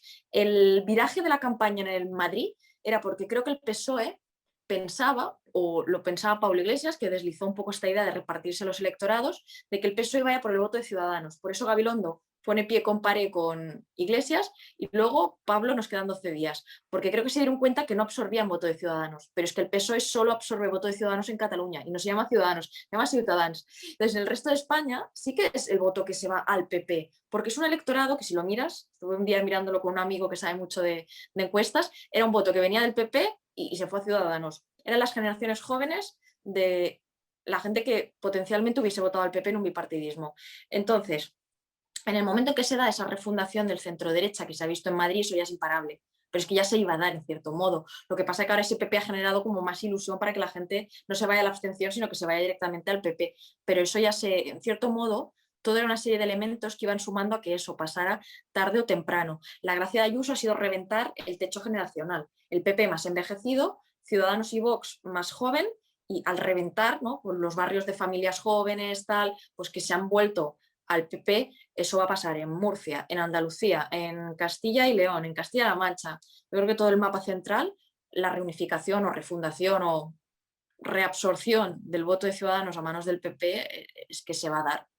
O sea, a mí, te lo preguntaba antes a qué político querías entrevistar. Me encantaría entrevistar a Arrimadas para que explique por qué ha hecho esto. Claro, tú has dicho arrojo, el arrojo de Sánchez, de García de Egea, de Ayuso. Claro, un partido que además lo comentas, que no ha tenido ese arrojo, que no se arriesgó después de las elecciones del 17 a poner a Arrimadas a presentar el gobierno, aunque los tiempos empezasen a correr, pues Arrimadas hubiese intentado salvar, hubiese quedado más presidenciable. Luego Manuel Valls, el arrojo que tuvo, ¿no?, de hacer a Colau alcaldesa de Barcelona cuando Rivera quería todo lo contrario. Claro, un partido que no se ha caracterizado por el arrojo, pues quizás esté condenado a desaparecer, ¿no? Sí, es que totalmente. De hecho, en el capítulo del marketing creo que señalo mucho a Ciudadanos, porque, por ejemplo, yo creo que a Podemos se le pueden afear muchas cosas, por supuesto, ¿no? Si no se habrían quedado en 34 escaños o la desaparición al borde de la desaparición en Madrid si no salta Iglesias, o el desplome en Galicia, o la pérdida de muchas confluencias en los territorios plurinacionales,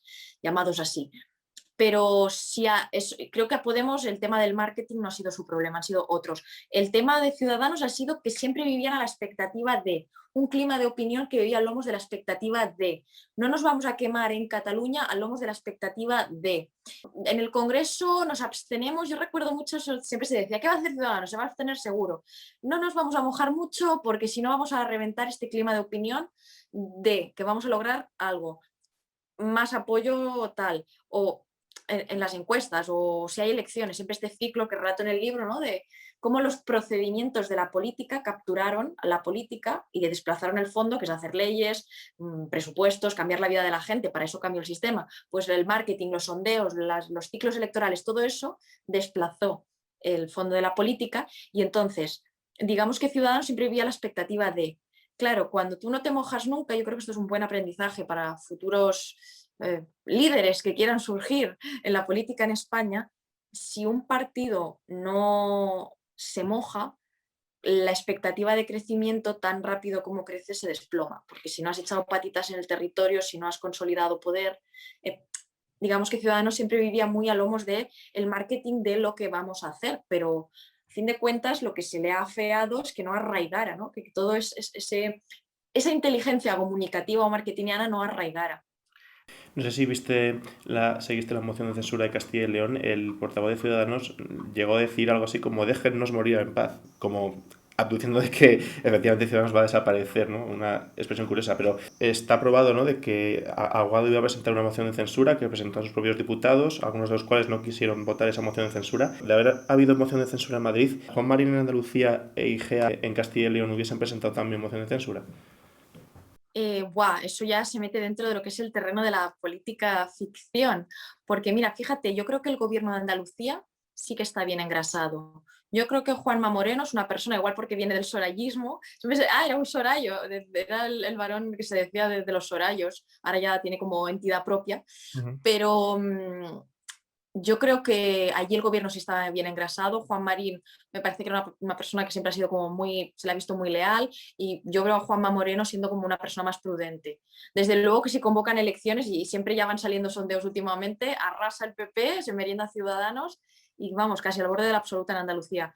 Creo que en el gobierno de Castilla y León es bastante parecida a la dinámica de respetabilidad entre Egea y Mañueco, porque fíjate, siempre se decía que Igea igual era un varón que hubiese sido más partidario de pactar cuando se hizo el gobierno autonómico con el PSOE que con Mañueco, pero una vez ya ha pactado con Mañueco, nombre de palabra, ¿no? Como tal. Yo creo que en Madrid se juntó pues esas pullitas continuas entre Aguado, Arrimadas, Arrimadas, Aguado, esa mala relación hizo muy fácil también Arrimadas no, Ayuso, Aguado, Aguado, Ayuso, que Ayuso pudiera justificar el vamos a elecciones. Entonces, es que ¿no? la sospecha de estos traidores, ¿qué tal? Pues me voy a elecciones. Ahí fue más vendible el relato de una posible traición. En fin, a mí me encantaría preguntarle a Arrimadas por qué estrategia seguía, ¿no? Y seguramente... Yo creo que era esa, secar el poder territorial del PP en expectativa de que un PP muy dañado el votante lo votara a ellos. Pero de verdad pensaba que no iba a tener consecuencias como las que tuvo. Ya digo que me gustaría preguntárselo, pero hombre, viendo cómo actúa Ciudadanos, después de salir de la comunidad del Parlamento de Madrid, poner a Edmundo Val, que esto es de manual, ¿no? Si un candidato pues no consigue buenos resultados, pues acaba yéndose. Y pone a Edmundo Val como segundo. Pero digo, a mí me llama mucho la atención esta actitud y me extraña mucho que Arrimadas no tuviese esa antelación de hombre, esto va a tener consecuencias. Es que fíjate, yo creo que hay que recordar cuál fue el escenario inmediatamente anterior. Fue el del hundimiento del centro-derecha en Cataluña. Ciudadanos y PP. A lomos de ese nerviosismo, ¿te acuerdas del PP? Vendemos la sede, Esperanza Aguirre, esto es no hacer autocrítica, ¿no? La crítica nació dentro del propio partido, esto no es hacer autocrítica, venden la sede, no sé qué, ¿no? Pues claro, venían a lomos de ese nerviosismo. Yo creo que fue Vox está ahí pujante, ¿no? En Cataluña se ha visto, aquí solo puede quedar uno en el centro derecha, sálvese quien pueda. Yo creo que ese fue el tema, porque fíjate qué fácil lo habría tenido Arrimadas con una vez se asume que Ciudadanos no va a superar al PP, porque Rivera nunca quería esta lista España Suma, pues decir, me junto con el PP, yo quiero X puestos en la lista, pero aunque nos fusionamos, conservo una cuota de poder. Qué fácil habría sido una lista España Suma, pero ella está un poco con la idea de, no, la independencia de Ciudadanos, pero no sé en expectativa de qué, porque si es un partido que no había hecho los deberes de arraigo territorial bien consolidado, más allá de que sean vicepresidentes en comunidades muy importantes, eso no se lo quita nadie, o los municipios que gobiernan. Pero me refiero a que si el partido se está desplomando en el Congreso, en Cataluña, tal, te da a entender que es que se está perdiendo ese arraigo social. Sí, además criticas esa contradicción de Ciudadanos de ese centralismo, a la vez que Rivera empezaba la campaña electoral de la segunda del 19 en Pedraza, en Segovia, dentro de esa España vaciada, que es un tema donde todos los políticos están muy de acuerdo. Y recuerdo una manifestación que hubo de diferentes colectivos que vinieron a Madrid y el único líder, todos los partidos mandaron a diferentes representantes, el único líder que estuvo ahí fue Rivera. Sí. O sea que... De hecho, uno de parte de ese brutal crecimiento de Ciudadanos en las elecciones del año 19 fue porque absorbió mucho voto en la llamada España vaciada. Ese nicho fue un nicho brutal para Ciudadanos, porque a lomos de una retórica de la regeneración, de esa España vaciada que decimos, logró penetrar incluso a lomos de un discurso, un poco ahora Errejón se pone la medalla del discurso verde, pero Ciudadanos también habló mucho del tema del ecologismo. Yo me acuerdo en un mitin en Guadalajara, es decir, eso le permitió, pero claro, esa oportunidad en el momento en que el partido se desploma, ese nicho ya lo ocupa. Igual nacen nuevos neocantonalismos por esas zonas, porque al final es un nicho que está ahí. De hecho, los nuevos partidos también intuían lo del neocantonalismo, aunque en ese momento no lo llamáramos así, porque Podemos venía a representar una España plurinacional, por tanto, a quitarle voto a los nacionalismos e independentismos, y Ciudadanos, la España mesetaria, la España vaciada, despoblada. En el momento en que eso se hunde, es la eclosión de la legislatura neocantonalista, que es en la que estamos. Sí, tengamos en cuenta que Ciudadanos, bueno, Luis Garicano fue el que armó, digamos, el partido a nivel nacional en 2015 y llegó a pequeños pactos con grupos que ya existían en pueblos y en ciudades pequeñas de centro, ¿no? Y así se unieron a Ciudadanos y así el partido pues consiguió cierta estructura a nivel nacional, aunque como bien dices, pues Ciudadanos y Podemos, al contrario que el PP y el PSOE, no tienen una sede en una cada... oficina en cada pueblo de España. Efectivamente. Es que eso es brutal. La gente no es consciente del valor de tener capilarización por el territorio. Es que el bipartidismo, entre otras cosas, es imbatible por eso, porque hay una oficina en una sede, una peña en cada pueblo de España. Casi. Me gustaría compartirte un dato dentro de la historia del parlamentarismo. Es verdad que quizás ahora mismo el Parlamento no esté tan fragmentado como sí estuvo en 1918, hace justo 100 años, que bien no era una democracia como la que tenemos hoy, pero sí existía el parlamentarismo. Nos encontramos en 1918 hasta 18 partidos, casi todos de nivel nacional, ¿no? Había varios carlistas, varios conservadores, varios liberales, de izquierda estaban los republicanos. Pero sí es verdad una cosa que dices que no tiene antecedentes, y es que nunca ha habido tantos partidos regionales.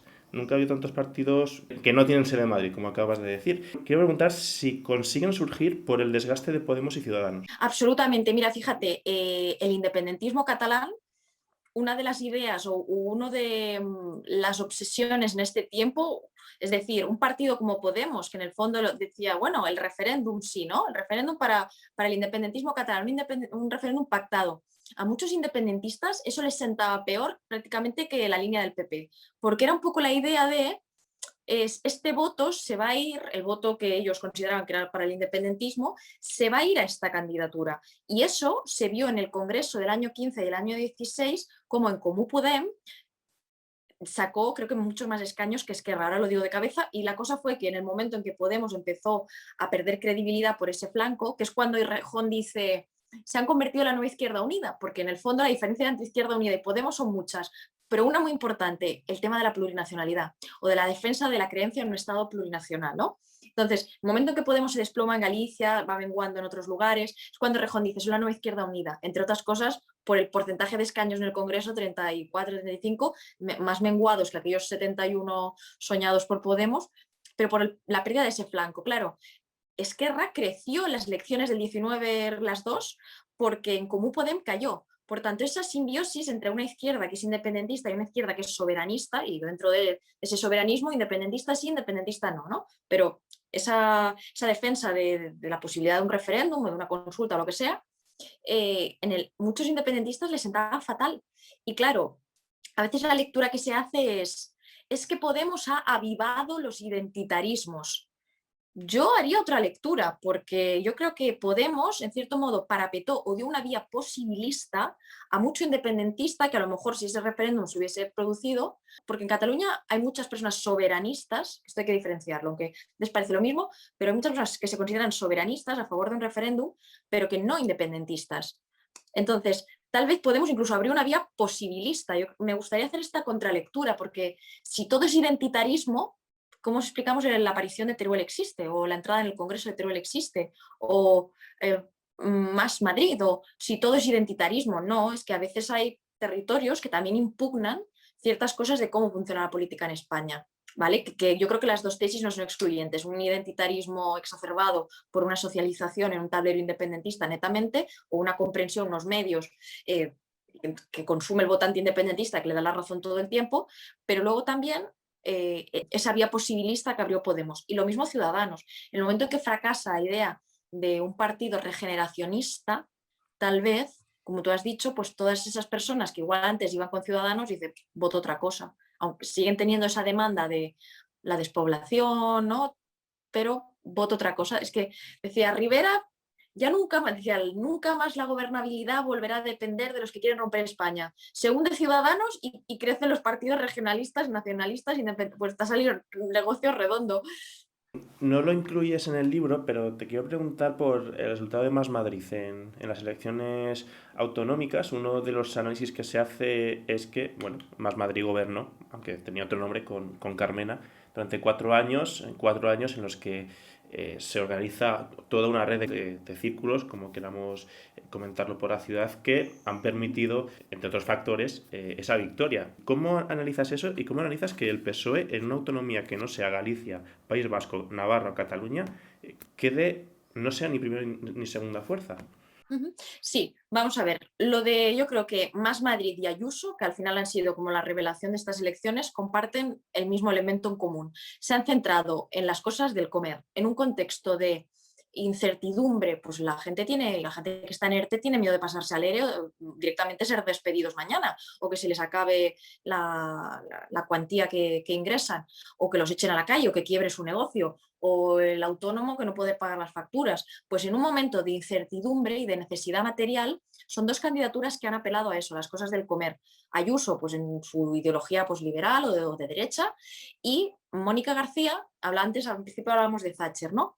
Pues Mónica García lo que le ha dicho a la gente es, esto no va de si tú quieres ir a trabajar o no, es que en el sistema hay una desigualdad perenne que no tiene nada que ver con si tú vas a trabajar o no, lo que decíamos, la dignidad del camarero es la misma, la dignidad personal que el dueño de la mayor empresa de España, pero obviamente las oportunidades seguramente no han sido las mismas, el salario seguro no es el mismo, la evolución vital no va a ser la misma, por tanto, yo creo que la única que hizo la contracrónica, la contracrítica, Ayuso hablaba de la libertad, Mónica García hablaba de la desigualdad, o esto no es tu culpa, o que tú estudies y no tengas un buen trabajo no es del todo tu culpa, el sistema genera precariedad, o que tú estés en la cola del hambre no eres un vago, es que el sistema genera precariedad. Entonces, ha habido esa contestación una y otra, por tanto, yo creo que las dos han centrado las cosas del comer. Luego, el PSOE hizo una campaña buscando un voto de Ciudadanos que es evidente que no va a ir, por lo que decíamos, ese voto es un voto del PP.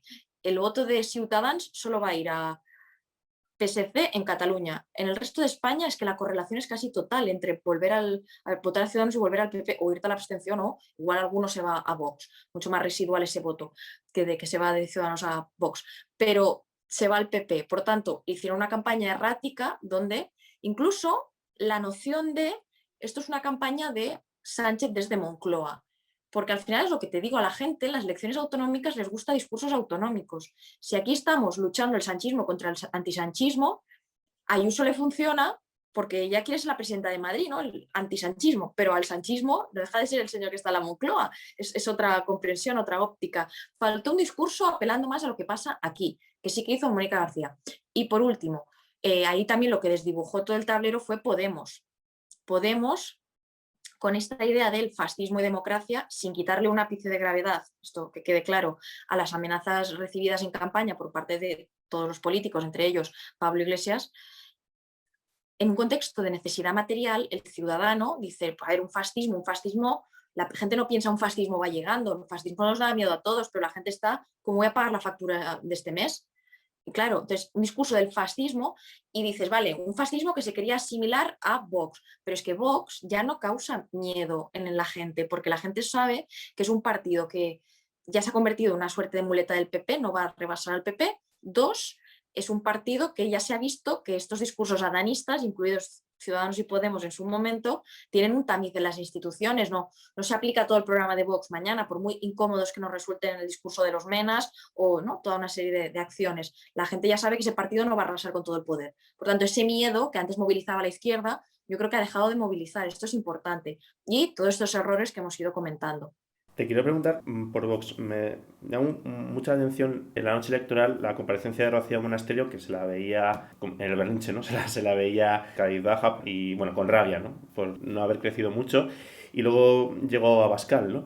Porque digamos que él había conseguido el objetivo de que los partidos de la coalición de gobierno pues perdiesen en las elecciones de Madrid. Yo te quiero preguntar, internamente en Vox, una hipótesis que tengo para compartirla contigo, y es que, y esto es en base a la moción de censura, la de Abascal, él estuvo casi 3 horas con un discurso básicamente ideológico y muchos de los grupos le reprocharon que no había presentado un programa, que la moción de censura es constructiva, que iba a presentar un programa y Abascal no lo hizo. Y Espinosa de los Monteros, en el turno que tuvo, pues intentó como salvar un poco los muebles, al menos es la impresión que me dio, explicando 13 medidas súper concretas de gestión. Entonces yo te quiero preguntar internamente en Vox si podríamos hablar de esto, de que hay una línea más ideológica que la defiende Abascal y luego una línea, digamos, más técnica que defendería Espinosa de los Monteros y Rocío Monasterio. Pues es muy interesante lo que preguntas, porque fíjate que yo creo que de entrada ya son algo distinto. Y esta es mi opinión, ¿eh? Esto no es información, esta es mi opinión, mi observación. Creo que Abascal no deja de ser una persona que se va del PP porque considera que el PP ha dejado de ser ese partido, porque ¿no? La derechita cobarde, Rajoy blandito, un 155 en este país que no se había producido nunca, hay gente que le parecía blandito quitar a todo un gobierno. Pero bueno, este era el discurso, ¿no?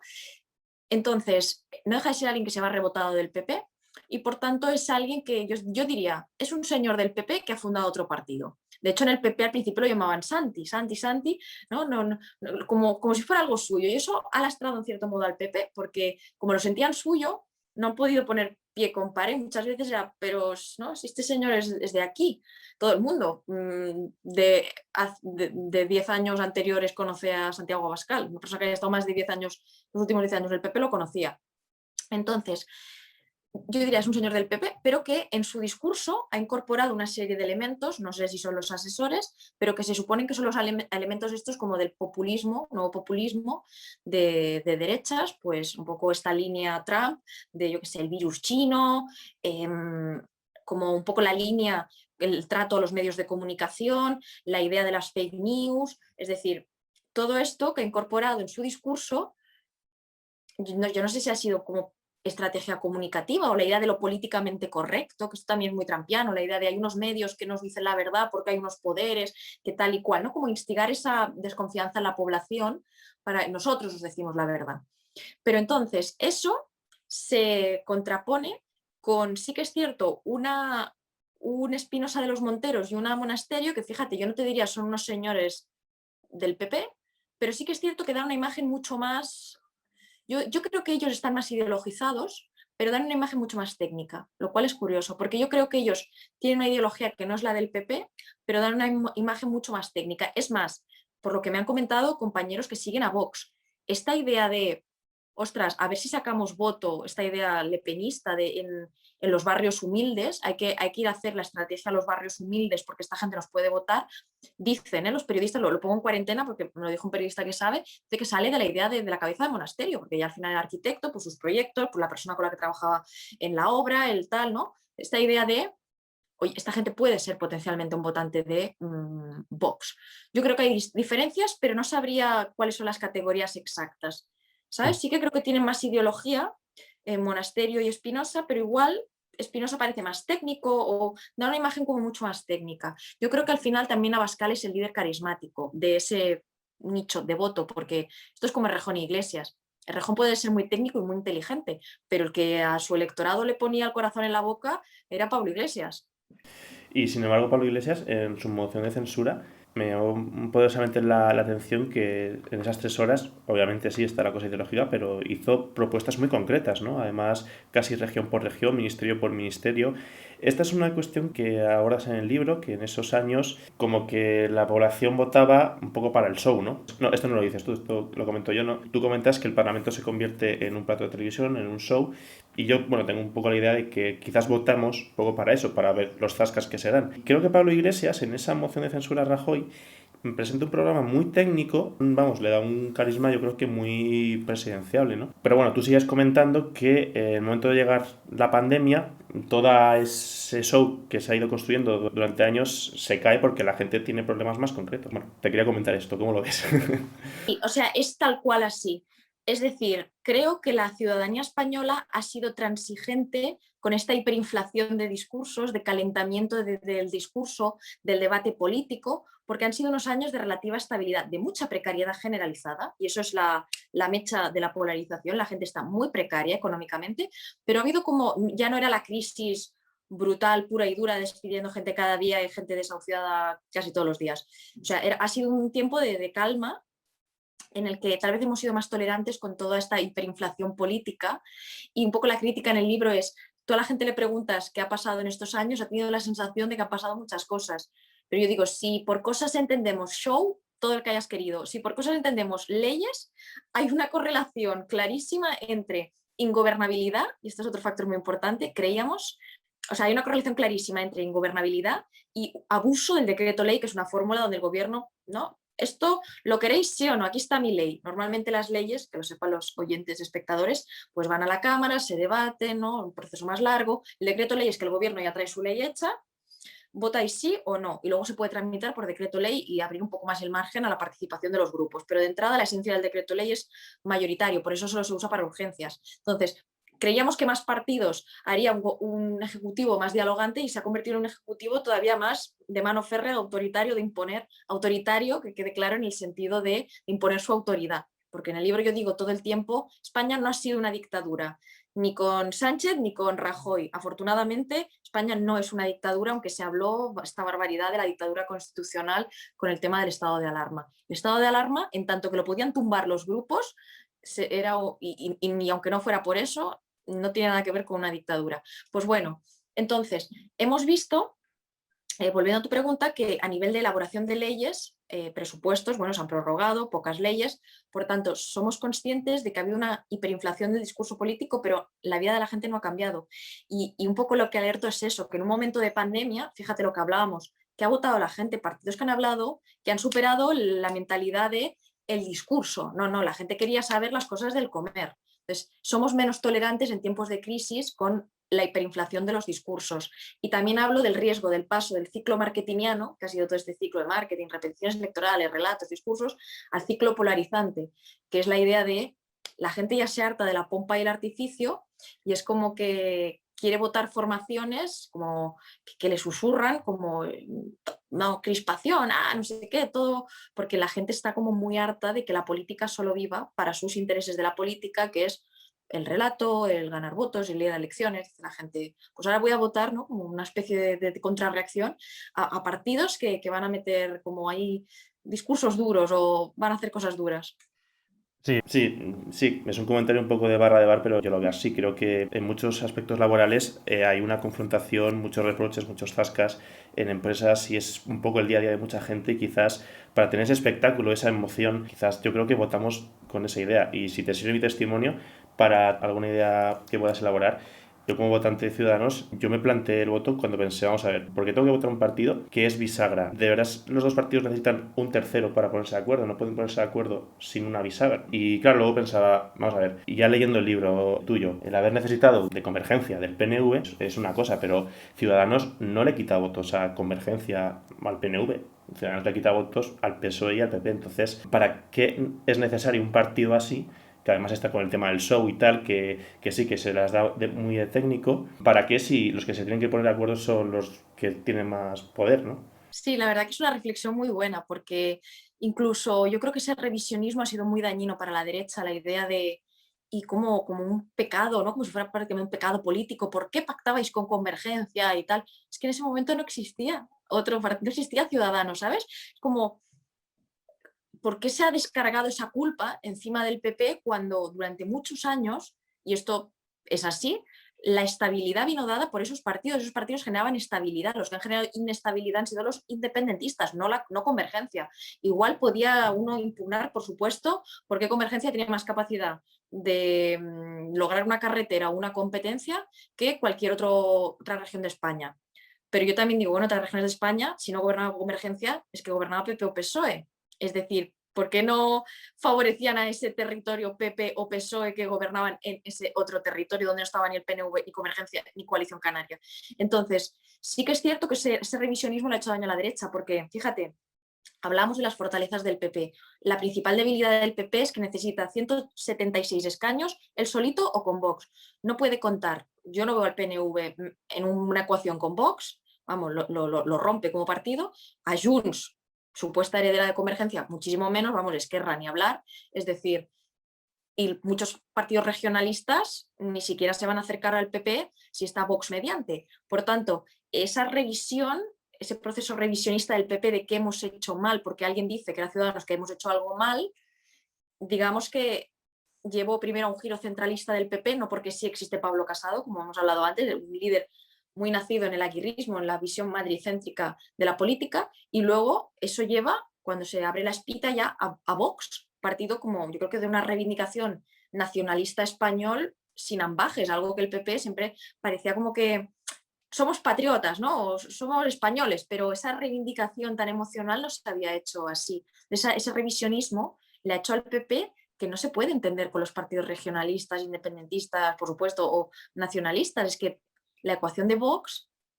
Y sobre Vox, te quiero preguntar por Vistalegre, por aquel Vistalegre del otoño del 19 a 2 meses, ¿no?, de las elecciones andaluzas. Un lunes cualquiera arranca la noticia de que el partido Vox ha convocado un mitin en Vistalegre. Y claro, los medios empiezan a hacerse eco y recordaba mucho especialmente los contrarios, ¿no?, a Vox, al igual que ocurrió con Podemos en 2014. Te quiero preguntar un poco qué estrategia, ¿no? ¿Podían seguir, en este caso, bueno, los medios de comunicación, ¿no?, o las líneas editoriales, por así decirlo, dándole bombo a este mitin en Vistalegre? Vale, yo creo que a veces, fíjate, ¿no? Esto como lo que te decía antes, a veces la gente cree que el periodista es una línea editorial en sí misma y eso no es así. Es decir, a veces se atribuyen unas teorías de la conspiración que yo, como persona que está cada día en el Congreso durante 5 años, no las he visto nunca. Cuando hay interés informativo de algo, y en este caso la posibilidad de la entrada de Vox en las instituciones era, vamos, rabiosa actualidad, porque en España nunca un partido considerado derecha más extrema que el PP o ultraderecha o X, de esas características había entrado en las instituciones. Entonces, el interés informativo, es que la gente no es consciente, lo mueve todo. Los periodistas van donde hay interés informativo. Y más te diré, buscando también información de qué se ha hecho en otros países. Muchos corresponsales te dicen, vale, ¿no? Por ejemplo, el caso de Francia, si los ignoramos, ellos dicen que hay un establishment que los veta. Si vamos allí, la gente dice que nosotros les estamos dando altavoz. Dice, pero a fin de cuentas, estos partidos, si van a entrar igual. Y su ciclo puede ser más acentuado o menos. Pero no hay una estrategia buena, porque yo creo que en los dos lados de la balanza, la idea de es que el establishment, ya veis, nos ataca, ¿no? Si los contrarrestas, si los refutas, es que ya veis. Si no los refutas, es que abrís la puerta a estos partidos.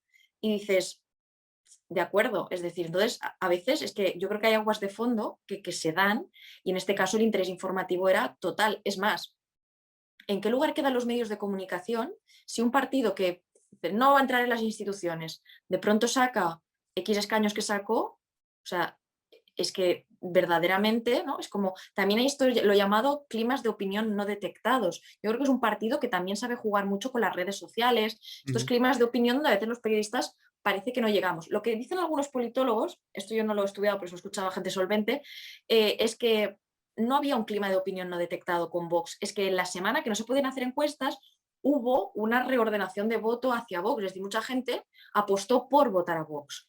Entonces, a veces también es complicado, yo creo que no lo asociemos todo a grandes teorías de la conspiración y, madre mía, pues es que si todo fuera así nos volveríamos locos. Ya te digo yo que no, vamos a donde hay interés y siempre las cosas se hacen lo mejor que se pueden hacer. Sí, sí. Bueno, Estefanía, hemos hablado de muchas cosas, nos hemos dejado otras tantas en el tintero, pero bueno, muchas gracias por tu tiempo y nada, te emplazo a futuras publicaciones de libros para poder echar otro rato como este analizando la historia presente de España. Claro que sí, y si te han quedado cosas en el tintero, yo vuelvo otro día, que ahora por menesteres profesionales me tengo que ir y de hecho ha ido cayendo la luz, Ya, ya, me he ido oscureciendo la pantalla, no pasa que se ha nada. ido haciendo de noche, pero yo vuelvo cuando tú quieras. Gracias. Muchas gracias.